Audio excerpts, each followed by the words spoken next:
A player at Holy Family University says his coach shoved him during practice, but the coach says he was teaching his team to play tough. It was all caught on tape, and now the player has filed a police complaint. We're going to talk to both the player and the coach live in just a moment. This is the first time they've been together since the day of the incident. But first, here's Jeremy Hubbard. That's sophomore Matt Kravchuk. He's number 34 there in the blue in a practice drill when his coach, Jon O Connor, intervenes. Look again, O'Connor grabs the ball and bumps Kravchuk to the floor and then appears to kick him while he's down. I didn't really see it coming. It just kind of caught me by surprise. The player later filed a police complaint saying the coach elbowed him and backhanded him, giving him a bloody nose and scrapes to the head and lip. Come on, Coach O'Connor later apologized, but has now been suspended while the school investigates. He may face criminal charges too, but he says he did nothing wrong. In an interview with the Philadelphia Daily News, the coach let his emotions show. I can't believe this happened to me. He says he never intended to cause harm. Instinctively, I grab it with both hands and kind of, in what they call basketball term, just kind of cleared my space. Because, you know, normally when this stuff, I've always been very hands-on with my players. There is a little more to the story. O'Connor says his team had just suffered an embarrassing loss and needed tough inspiration. Maybe I helped you learn that, you know, take pride in what you do, and if you're going to do it to your best ability. We showed the tape to USA Today sports columnist and ABC News contributor Christine Brennan. There's a line between tough, hard competition and doing things that are completely out of bounds. And this is a line that one person in particular needs to know, and that's the head coach. Holy Family played again last night, losing against the University of the Sciences. Neither Kravchuk or O'Connor were there. For Good Morning America, Jeremy Hubbard, ABC News, New York. And Coach Jon O Connor and Matt Kravchuk are here now, along with their attorneys, John Gallagher and Jack Cohen. Thank you all for coming in this morning. This is true. This is the first time you all have sat together since the day of the incident. Yes.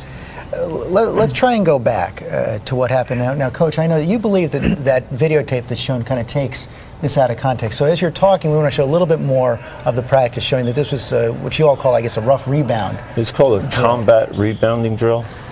And, you know, the idea of the drill is just to compete against two guys. And while you're also teaching them how to rebound, get offensive rebounds. But you did feel badly enough about what happened right there to apologize to Matt and the whole team that evening. Oh, no question, no question. What happened? It was an accident. It was an accident, and it was unintentional. And that kick was unintentional? Yes. Looked pretty direct. The drill itself is you're supposed to continue to try to keep the drill going. So as he goes down, I'm trying to get them to stay competitive and keep the drill going. So I just nudged him with my foot to try to keep him kind of moving in the drill. And Matt, some of the other players, they've actually written a letter about this, and they say that that was fairly common for the coach to do something like that. You met with the coach that evening, and he apologized, and you actually continued to go to practice for several days after that, correct? Yes. Tell us about the apology. He called me into his office and he apologized. We talked for a few minutes. He said he was sorry for what he did and that he crossed the line. He said he realized that everything that happened could ruin the 18 years of his career to that point. He seemed remorseful at the time, but I don't know, it just didn't feel right. And then he apologized to the team shortly after that. And right, the team all met that evening. In fact, the team says that he apologized profusely that night. As I said, you continued to practice for several days after that. So what happened? What changed your mind, and when did you decide that the apology and the action that the school had taken just wasn't enough? Well, actually, the school didn't take any action. I emailed the athletic director the day it all happened, and the day after that I met with her, and she reassured me that action would be taken, at least some sort of action. So I continued to go to practice for the next few weeks, and then when I realized that nothing had been done, me and my parents met with her again, and she wouldn't tell us anything that happened. So she wouldn't tell you what happened, but Coach, you maintain that the athletic director actually did take some action after you met with her. Yeah, she brought me in and we reviewed the tape, and she went through the tape with me, just mentioning, as far as going through each part of it and what I would, need to improve, and what she felt that was out of hand and what wasn't out of hand. So you know now what you did was over the line, right? Not really. I just feel that, I was a coach and I was trying to get my team more competitive, and in doing so, I made a mistake. So I'm just getting a little confused here. Do you feel what you did was justified, or do you feel what you did was a mistake? You're kind of saying both things right now. Well, I mean, the whole thing here is that as it went on, I just felt that it was an accident, and it was unintentional, and I was really sorry that it happened. And if that 30 seconds I could take back, I certainly would. But unfortunately, in this world, you can't do that.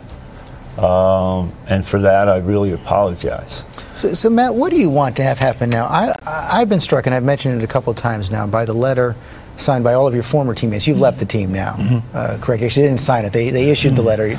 I see you shaking your head, so let me correct. It's all the teammates, George. Well, it says from the Holy Family men's basketball team. Yeah, it's not the entire team. I could tell you from other players that we've talked to, it's not the whole team supporting them. Maybe some of the players of the team. Well, if I could just disagree, the whole team appeared on Fox News in their uniform regale and stood behind that letter. The entire team did not. There were several players who weren't there. I've talked to them. The letter was prepared by the captain and the co-captain. The team met, at least on the part of Sam Mushman, who I spoke with, and I believe people from your staff spoke with. He said the entire team met, and it was a unanimous And they vote. say that the coach was acting out of love. He apologized profusely, and they want to move on. They want him to keep his job. What do you want to have happen right now? Well, I mean, first, honestly, it's easier for them to accept his apology. Nothing ever happened to him or to any of them. I just wanted some action taken, and I felt the university owed it to me to take some sort of action. When they didn't, I took it to the police. What do you want exactly to have happen?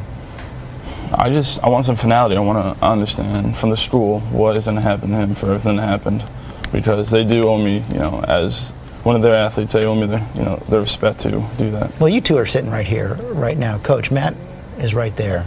Tell him what you feel and what you're sorry for. The main thing is that this was an accident. Tell him, not me. Matt, this was an accident. I was just trying to make us a better team, make us more competitive, and in doing so, an accident happened.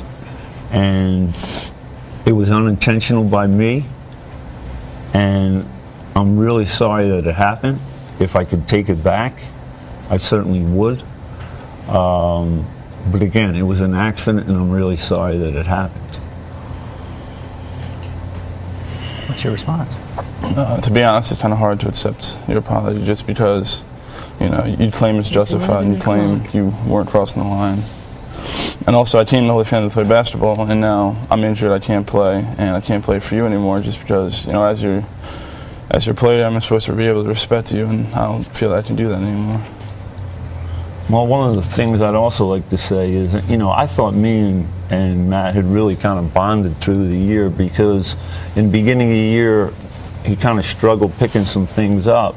But I was really proud, because every day when Matt would come in, he worked extremely hard. And I think as he got me along and started to pick up the things that I was doing, I was really proud at where he came as a player. And I just feel it unfortunate if I never get the chance to coach him again.